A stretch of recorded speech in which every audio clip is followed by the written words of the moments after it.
저온 플라즈마 조건에서 팔라듐 베이스드 촉매를 이용한 메탄의 완전 산화 반응입니다. 천연가스는 다른 화석연료들에 비해 굉장히 청조한 것으로 알려져 있고, 최근 셰일가스의 새로운 시축법의 개발로 인해서 천연가스가 더욱더 주목을 받고 있습니다. 그러나 이제 천연가스의 대부분은 메탄으로 이루어져 있는데, 이러한 메탄은 안정적으로 굉장히 부족한 안정적이기 때문에 이러한 천연가스를 연료로 사용함으로써 이러한 다 타지 않은 메탄을 처리하는 것이 굉장히 중요한 문제로 대두가 되고 있습니다. 따라서 이 유럽 연합의 경우 유로3, 이 메탄의 배기량을 계속 적으로 규제를 하고 있습니다. 하지만 앞에서 말씀드렸다시피 메탄은 그 안정적인 구조로 인해서 핵들이 이제 완전히 산화를 시키기가, 저온에서 완전히 산화를 시키기가 어렵기 때문에 기존의 귀금속 촉매에다가 이 플라즈마를 접목시켜 보겠습니다. 이 플라즈마는 이제 물질의 네 번째 상태인데, 이 플라즈마 상태에서는 분자가 이 활성화된 이온이나 이 전자로 형성이 되거나 재결합이 굉장히 활발히 일어나기 때문에 이 기존의 촉매 작용에 굉장히 도움을 줄 것으로 예상을 하였습니다. 그래서 이 현재 반응 시스템인데, 이 메탄과 산소와 이 다이얼런트 가스로 헬륨을 사용을 했고, NFC를 통해 이 퍼니스에서 온도를 올려서 이 퍼니스 안에 반응기에서 이 접지 전극과 이 위에서 이제 고전압 전극을 통과를 하고, 그다음에 분석을 이제 출시로 진행을 하였습니다. 반응기의 상세 모형인데, 앞에서 말씀드렸다시피 위에서 이제 고전압 전극이 내려오고, 그 반응기의 둘레로 이 접지 전극을 둘러싸았습니다. 그리고 이 접지 전극 안에 촉매층이 존재를 하고, 이 촉매층에 좀 더 정확한 온도를 재기 위해서 촉매층 바로 하단에 이 TC를 설치를 하는데, TC 역시 이제 전류가 통할 수 있기 때문에 플라즈마로부터 TC를 보호하기 위해서 TC 역시 건축 튜브로 감쌌습니다. 이 플라즈마와 촉매와의 하이브리드 반응에서 저희가 적용한 촉매는 E-웨이트 팔라듐 베이스드 촉매들인데, 모두 인시피언트 레트니스 임프레그네이션을 통해서 제조를 하였고, 서포트는 각각 감마 알루미나, 타이타니아, 실리카를 사용한 제조를 하였습니다. 방한 조건은 다음과 같은데, 이 플라즈마 조건에서 4kHz로 주파수를 모두 고정을 시켰고, 이 주파수 대신에 이 전압을 2kV, 3kV, 4kV 각각 변화를 주었습니다. 메탄은 민반 조건을 충족시키기 위해서 메탄 2,500ppm, 산소는 과량으로 2.5%, 나머지는 이제 헬륨 밸런스입니다. 전체 총 유량은 200ccm으로 고정을 하였고,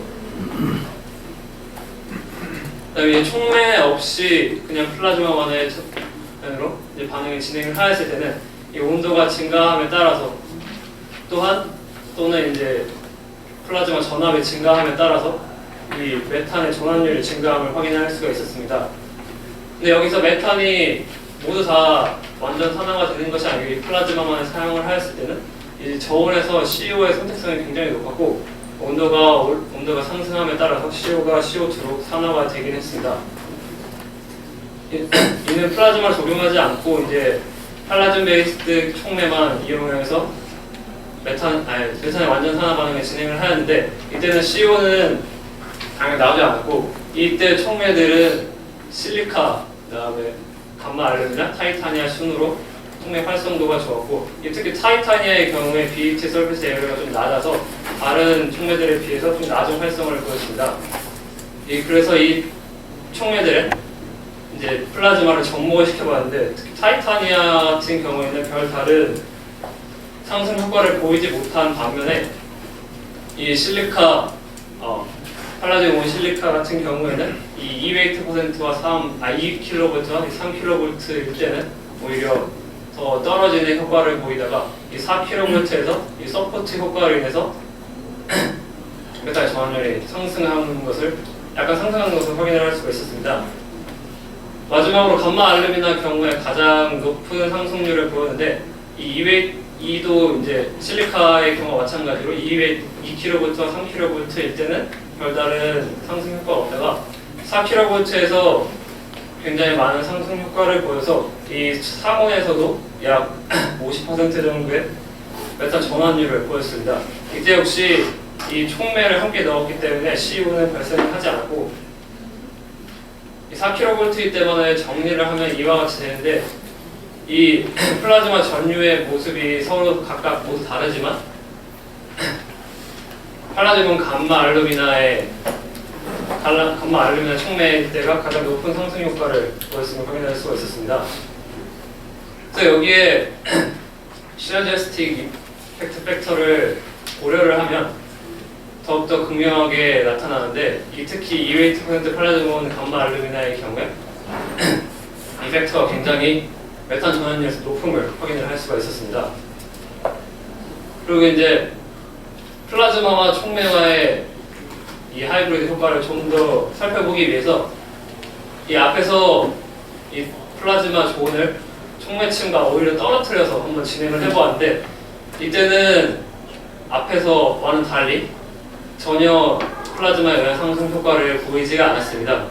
그래서 이때는 플라즈마에 의해서 생성이 된 여러 가지 활성화되는 이제 이온의 라디칼들이 이 촉매층에 도달을 하기 전에 리콤비네이션이 일어나기 때문으로 보이고 따라서 이러한 촉매와 플라즈마의 하이브리드 효과를 보려면 이 플라즈마가 촉매층에 매우 가깝게 형성이 돼서 이렇게 플라즈마로 생성된 활성화 라디칼이나 이온들이 촉매의 이제 반응에 참여를 할 수 있도록 해야 된다는 걸 확인을 하였습니다. 그래서 전체적으로 정리를 해보면 일반적으로 이제 플라즈마와 촉매 하이브리드 반응에서 이 메탄은 플라즈마의 역할은 메탄을 CO나 CO2로 이제 산화를 시키고 촉매의 역할은 이제 CO를 CO2로 이제 산화를 시키는데 이러한 경우에 어떠한 특정한 촉매나 서포트의 이제 조건에서는 어떤 플라즈마에 가했을 때 촉매 반응에 이제 상승 효과를 기대할 수 있다는 것을 확인을 하였습니다. 특히 제 경우에서는 4kV일 때, 그리고 특히 PD, 감마 알루미나 촉매일 때 이러한 촉매와 플라즈마의 하이브리드 반응에 의한 시너제스틱 이펙트를 크게 기대할 수 있을 것으로 확인이 되었습니다. 이상입니다.